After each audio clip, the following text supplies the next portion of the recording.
এদিকে ইরানের সাথে আমেরিকার যে পরিস্থিতি বা আমেরিকা ইরানের উপর যে দফায় দফায় হামলা করছে এবং যুদ্ধের যে বর্তমান অবস্থা, তাতে আমেরিকার অস্ত্রের মজুদ উদ্বেগজনক অবস্থায় পড়েছে। তার মানে মারাত্মকভাবে অস্ত্রের মজুদ কমে গেছে।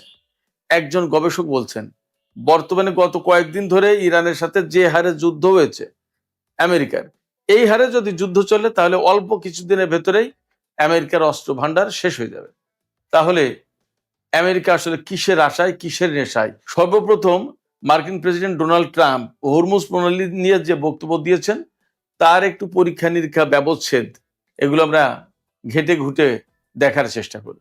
তিনি বলেছেন 50 বছর ধরে আমেরিকা হরমুজ প্রণালীতে নিরাপত্তা দিয়ে এসেছে এবং এটা তারা ধরে রাখবে, এবং হরমুজ প্রণালী থেকে অর্থ নিলে আমেরিকাই নেবে, তাদেরই অধিকার। এখন এখানে সবচেয়ে বড় প্রশ্ন হয়ে দাঁড়াচ্ছে, কি করে আমেরিকার এই অধিকার থাকে? প্রথমত, আমেরিকা এই অঞ্চলের কোনো দেশ না। দ্বিতীয়ত, আমেরিকার পানি সীমার ভেতরে এই হরমুজ প্রণালী না। তৃতীয়ত, পারস্য উপসাগরীয় এলাকার যে দুই দেশের মালিকানায় এই হরমুজ প্রণালী, তাদের কি সম্মতি আছে? ইরান এবং ওমান, তাদের কি সম্মতি আছে? বরং তারা তো বলছে যে তারাই এই হরমুজ প্রণালী কন্ট্রোল করবে, তারাই নিয়ন্ত্রণ করবে, তারাই ম্যানেজমেন্টের দায়িত্বে থাকবে। আমেরিকা তাহলে কি করে আসে? একটা আজব কথা প্রেসিডেন্ট ডোনাল্ড ট্রাম্প বলেছেন।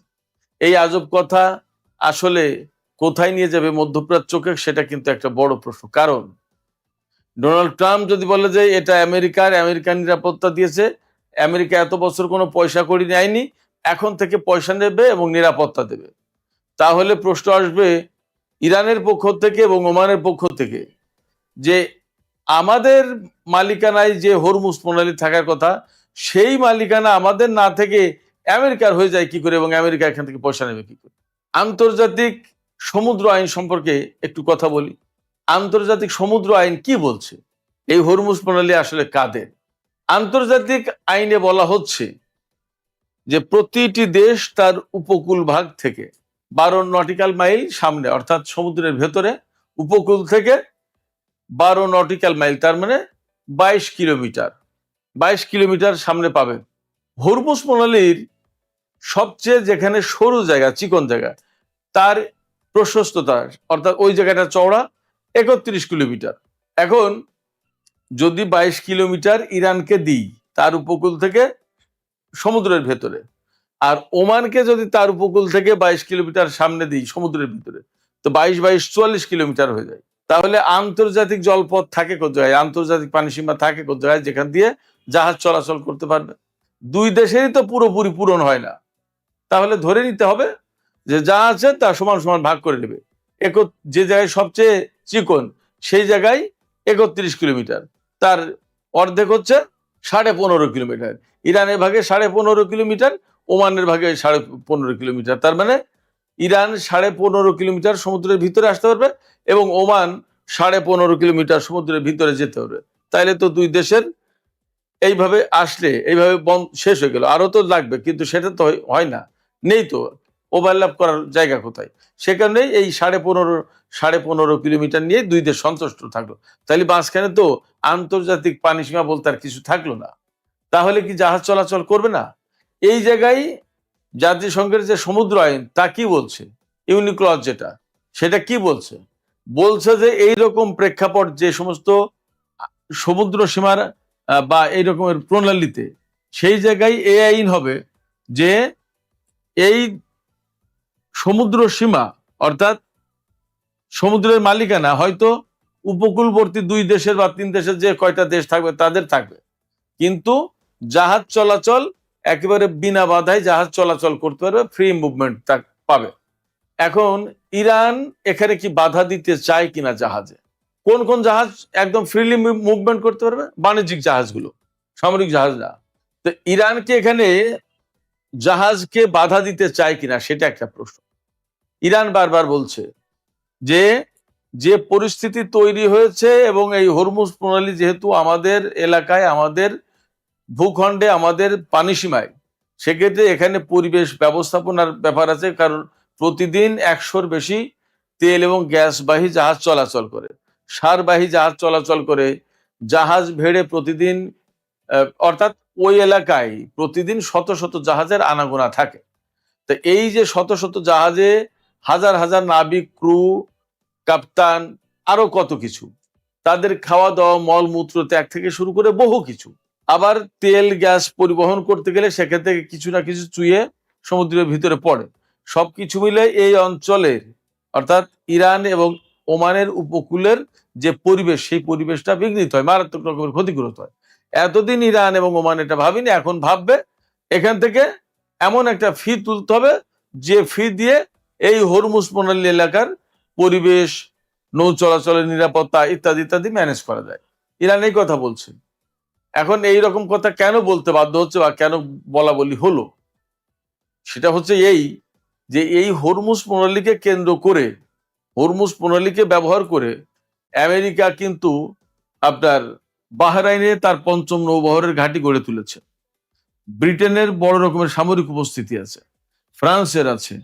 এরপরে এই যে পারস্য উপসাগরীয় এলাকার যে সমস্ত দেশ, আরব দেশগুলো একেবারে সাগরের সাথে লাগোয়া যে সমস্ত দেশ, তার প্রত্যেকটা দেশে আমেরিকার ঘাঁটি আছে। এবং এই সমস্ত ঘাঁটি ইরানের বিরুদ্ধে ব্যবহার করা হচ্ছে, তা তো আমরা সবাই দেখছি। যুদ্ধে ইরানের বিরুদ্ধে ব্যবহার করা হচ্ছে। তো ইরান বলছে আমার বিরুদ্ধে ব্যবহার করছো, অথচ আমার পানি সীমা দিয়ে তোমরা যাচ্ছ জাহাজ ভর্তি অস্ত্র নিয়ে, আর সেই অস্ত্র তোমরা আমার বিরুদ্ধে ব্যবহার করতে দিচ্ছ। এটা হতে পারে না, এটা হতে দেবো না। এখন কাগজে কলমে দুনিয়ায় অনেক কিছু লেখা থাকে, সব কি মানে? যেমন সারা বিশ্বে কোন দেশে, জাতিসংঘের সদস্য কোন দেশে যদি কোন রকমের সংকট তৈরি হয়, সেটা জাতিসংঘ নিরাপত্তা পরিষদ শান্তি ফিরিয়ে আনার ব্যবস্থা করবে। সেখানে আমেরিকা কি কারোর কাছে কোনো তোয়াক্কা করে জাতিসংঘের আওতায় কোনো সিদ্ধান্ত নেয়? যেমন এই যে ইরানের বিরুদ্ধে তারা যে যুদ্ধ শুরু করেছে, তারা কি জাতিসংঘের অনুমতি নিয়েছে নাকি মার্কিন কংগ্রেসের অনুমতি নিয়েছে? মার্কিন কংগ্রেসের অনুমতি নিলেও তো জাতিসংঘের অনুমতি নেওয়া হয় না। সেক্ষেত্রে কাগজে কলমে অনেক আইন, অনেক নিয়মের কথা লেখা থাকে, কয়জন আর সেই আইন মানে? যুদ্ধে বেসামরিক নাগরিক হত্যা করার কোনো নিয়ম আছে? নেই। এই যে আমেরিকা এবং ইসরায়েল ইরানের বিরুদ্ধে প্রথম হামলা করলো, একেবারে প্রথম দিনই তো ওই যে মিনাব শহরের ছোট্ট বাচ্চাদের যে গার্লস স্কুল যেটা, সেখানে হামলা করলো এবং ১৭০ জন স্টুডেন্ট, টিচার এবং স্কুলের স্টাফ তারা নিহত হলো। এই একই কোনো আইন আছে যে এরকম বেসামরিক লোকজনের উপর হত্যা করা, হামলা চালানো যাবে? নেই। তাহলে কি দাঁড়াচ্ছে? তাহলে দাঁড়াচ্ছে এই যে কাগজে কলমে অনেক নিয়ম নীতিই থাকে, বাস্তবে তার প্রয়োগ কমই হয়। আমেরিকা যদি এই সমস্ত করে, ইরান আলটিমেটলি এখানে প্রশ্ন তুলছে বা তুলতে পারে যে আমেরিকা যদি এত আইন ভঙ্গ করতে পারে, তাহলে আমার সমুদ্র সীমা, আমার জলসীমা, আমার ভূখণ্ড, আমার উপকূল, এখানে এরা এত পরিবেশ দূষণ করবে এবং আমার জলসীমা দিয়ে অস্ত্র নিয়ে গিয়ে সেই অস্ত্র আমার বিরুদ্ধে ব্যবহার করতে দেবে, আমি তা করতে দেবো না। এটা তো অনেকটা যৌক্তিক তার মতোই বলে মনে হয়। আপনাদের কি মনে হয় দর্শক? যাই হোক, সেক্ষেত্রে আমি বলি, ডোনাল্ড ট্রাম্প যদি হরমুজ প্রণালী কন্ট্রোল করতে চায় এবং এখান থেকে টোল আদায় করতে চায়, তাহলে ইরান, ওমান তো এটা মানবেই না, প্লাস রাশিয়া, চীন, তারাও কেউ মানবে না। এটা অসম্ভব ব্যাপার, অ্যাবসার্ড ব্যাপার, এটা হতেই পারে না। বরং ইরান যে জাহাজপতি একটা ফি নেওয়ার টার্গেট ঠিক করেছে এবং ওমানের সাথে আলাপ আলোচনা চলছে এবং কোন কোন জাহাজ থেকে এখন ফি নিচ্ছে, ব্যাপারটা সম্ভবত এখানে গিয়েই থামবে। ব্যাপারটা সম্ভবত এখানে গিয়েই থামবে। সেক্ষেত্রে একথা ভাবার কোনো সুযোগ নেই যে হরমুজ প্রণালীর কন্ট্রোল আমেরিকা কখনো করতে পারবে। ইরান তো বলছে যে যুদ্ধ করে হলেও প্রয়োজনে আমরা এই হরমুজ প্রণালীর কন্ট্রোল আমাদের হাতে রাখবো। যাই হোক, সুপ্রিয় দর্শক, আমরা আরো বেশ কয়েকটা টপিক নিয়ে আলোচনা করতে চেয়েছিলাম, সেগুলো একটু আলোচনায় আনি। এখানে হরমুজ প্রণালী নিয়ে যখন এরকম একটা টেনশন, তখন যুদ্ধ আমেরিকা এবং ইরানের ভেতরে হচ্ছে আমরা দেখতেই পাচ্ছি। এবং আমি তো আরো আগেই প্রশ্ন তুলেছি, পরমাণু কর্মসূচি বাদ দিয়ে এখন হরমুজ প্রণালী কি আমেরিকার কাছে সবচেয়ে বড় টপিক হয়ে গেল কিনা, বড় ইস্যু হয়ে গেল কিনা, যার কারণে যা নিয়ে ইরানের সাথে এখন যুদ্ধ করতে হচ্ছে এবং ব্যাপারটা তো তাই এখন প্রমাণিত হচ্ছে। ফলে এই হরমুজ প্রণালী নিয়ে বড় সংকট তৈরি হয়েছে এবং এই সংকট খুব সহজে মীমাংসা হচ্ছে না। তাহলে যুদ্ধ অনিবার্য এবং যুদ্ধ ইরান আমেরিকাকে করতে হবে। ইরান কিন্তু আজকে বলেছে যে 14 দফা সমঝোতা স্মারক সই হয়েছে, ইসলামাবাদ সমঝোতা স্মারক যেটা, এইটা এখন কার্যত মারাত্মক সংকটের মধ্যে পড়েছে। সেক্ষেত্রে এই সমঝোতা আদৌ কার্যকর থাকবে কিনা সেটাই প্রশ্ন হয়ে দাঁড়িয়েছে। তাহলে যুদ্ধ অনিবার্য হয়ে যাচ্ছে। যুদ্ধ যদি অনিবার্য হয়, সেখানে আমেরিকার বিভিন্ন গবেষণা প্রতিষ্ঠান, CNN এর রিপোর্টে উঠে এসেছে যে আমেরিকা মারাত্মক রকমের অস্ত্র সংকটের মধ্যে, অস্ত্র ঘাটতির মুখে। বিভিন্ন গবেষণা প্রতিষ্ঠান এই কথা বলছে। তা বিভিন্ন গবেষণা প্রতিষ্ঠান বলছে মানে কি? তারা তো জেনে শুনেই বলছে, তারা তো বিনা কারণে আমেরিকাকে পরাজিত শক্তি বা দুর্বল শক্তি হিসেবে তুলে ধরার কোনো কারণ নেই। Centre for strategic and international studies, CSIS, এই প্রতিষ্ঠানের প্রতিরক্ষা বিশ্লেষক এবং অবসরপ্রাপ্ত মেরিন কর্নেল মার্ক ক্যানসিয়ান বলছেন যে যুদ্ধ বর্তমান গতিতে চললে ভবিষ্যতে চীন এবং উত্তর কোরিয়ার মতো প্রতিপক্ষের সাথে যুদ্ধ করার সক্ষমতা মারাত্মকভাবে ঝুঁকির মুখে পড়বে। কে বলছে? CIS এর প্রতিরক্ষা বিশ্লেষক এবং সাবেক মার্কিন মেরিন কর্নেল মার্ক ক্যানসিয়ান। এপাশে ব্রুকিংস ইনস্টিটিউশনের পররাষ্ট্র নীতি বিষয়ক গবেষক মাইকেল ও হ্যানলন, তিনি বলছেন যে এতে কোনো সন্দেহ নেই যে আমরা আমাদের অস্ত্রের মজুদ যতটা চাই তার চেয়ে এখন অনেক কম। তার মানে দাঁড়াচ্ছে আমেরিকার যে অস্ত্র ভান্ডার তা অনেকটা ফুরিয়ে গেছে। এবং এই প্রতিবেদনে বলাই হয়েছে যে যুদ্ধের প্রথম দিকে আমেরিকা ধমাধম হাজার হাজার গুরুত্বপূর্ণ এবং অ্যাকুরেট, নির্ভুলভাবে যে সমস্ত ক্ষেপণাস্ত্র হামলা চালাতে পারে এইগুলো ব্যবহার করে ফেলেছে। এই কারণে এখন আর এই রকমের মজুদ নেই তাদের সামনে, তারা কিন্তু ঝুঁকির মুখে। On the other hand, Iran কিন্তু তার অস্ত্র ভান্ডারে এখনো ব্যাপক সমৃদ্ধ এবং তার হাতে প্রচুর সামরিক শক্তি রয়েছে। ইরানের প্রেসিডেন্ট মাসুদ পেজেশকিয়ান সম্ভবত গত পরশুদিন বলেছেন যে হারে যুদ্ধ চলছে, এইভাবে যদি যুদ্ধ চলে আগামী 5 বছর ইরান যুদ্ধ করে যাবে, তবু তার অস্ত্রের মজুদে বড় রকমের টান পড়বে না, শেষ হবে না। তাহলে আমরা দেখতে পাচ্ছি এখন যুদ্ধ করছে ইরান এবং আমেরিকা। আমেরিকার অস্ত্রের ভান্ডার অনেকটা খালি হয়ে যেতে পড়েছে। আমেরিকা অস্ত্রের দিক দিয়ে বেশ একটা উদ্বেগজনক সংকটের মধ্যে পড়েছে। অন্যদিকে ইরান কিন্তু বেশ ভালো অবস্থানে আছে, যার প্রেক্ষাপটে এখন এখানে সিদ্ধান্ত নেওয়ার সময় এসেছে আমার মনে হয়। বিশেষ করে আমেরিকার গবেষক যারা বুদ্ধিজীবী, রাজনীতিবিদ, তাদের সিদ্ধান্ত নেওয়ার সময় এসেছে। যুদ্ধের এখানেই ক্ষান্ত দেবে, এখানেই সমাপ্তি ঘটাবে, নাকি আরো যুদ্ধ করবে? সামনে কিন্তু অনেক বড় কিছু আছে। চীন, উত্তর কোরিয়া এবং রাশিয়ার পক্ষ থেকে গত সপ্তাহে কিন্তু চীন এবং রাশিয়া যৌথ সামরিক মহড়া চালিয়েছে। যৌথ সামরিক মহড়া যখন চালানো হয় তখন তার একটা কল্পিত শত্রু থাকে। চীন এবং রাশিয়ার কল্পিত শত্রু অবশ্যই উত্তর কোরিয়া না, অবশ্যই সাধারণ কোনো দেশ না, অবধারিতভাবে আমেরিকা। আমেরিকাকে এটাও মাথায় রাখা উচিত। সুপ্রিয় দর্শক, এবার আমরা একটু কথা বলি ইয়েমেন প্রসঙ্গে।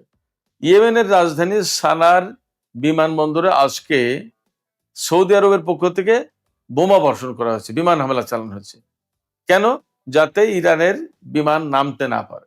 ইরানের মহান এয়ারলাইন্সের আরেকটি বিমান আজকে ইয়েমেনে গিয়েছিল যাত্রী নিয়ে। সম্ভবত যে সমস্ত ইয়েমেনি নাগরিককে ইরানের সর্বোচ্চ নেতার জানাজা এবং দাফন অনুষ্ঠানে যোগ দেওয়ার জন্য এনেছিল, হয়তো তাদেরকে আজকে ফেরত দিয়ে গেছে।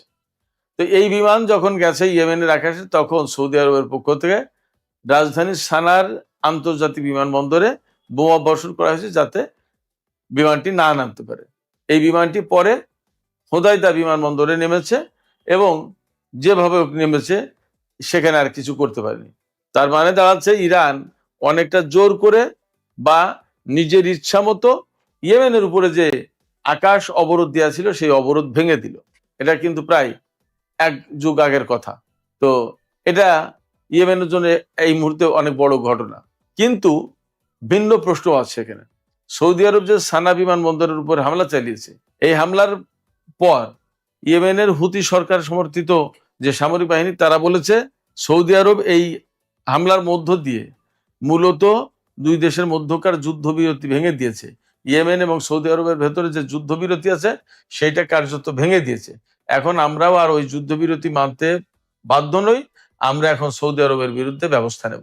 তার মানে হচ্ছে যে বহুদিন আগে সৌদি আরব এবং ইয়েমেনের মধ্যে যুদ্ধবিরতি চুক্তি হলেও এবং ইরানের সাথে আমেরিকা আর ইসরায়েলের যে যুদ্ধ, সেই যুদ্ধের প্রেক্ষাপটে মধ্যপ্রাচ্যের অনেক হিসাব নিকাশ, অনেক পরিস্থিতি বদলে গেলেও সৌদি আরব কিন্তু ইয়েমেনের উপর তার আকাশ অবরোধ এখনো বজায় রাখতে, বহাল রাখতে প্রস্তুত বা সেই রাখতে চায়। প্রশ্ন হচ্ছে যে তাদের এই অবরোধ রেখে লাভটা কি? তারা কি পাবে ইয়েমেনে? এবং ইয়েমেন কি সৌদি আরবের কাছে আত্মসমর্পণ করবে? যদি তাই না করে, তাহলে কেন একেবারে নিকটতম প্রতিবেশী দেশ ইয়েমেনের সাথে সৌদি আরব এখনো শত্রুতার নীতি অনুসরণ করছে? আমার মনে হয় যে আজ এবং এখনই এই সৌদি শত্রুতার নীতি বাদ দেওয়া উচিত, বাতিল করা উচিত। বরং এখন দুই প্রতিবেশীর মধ্যে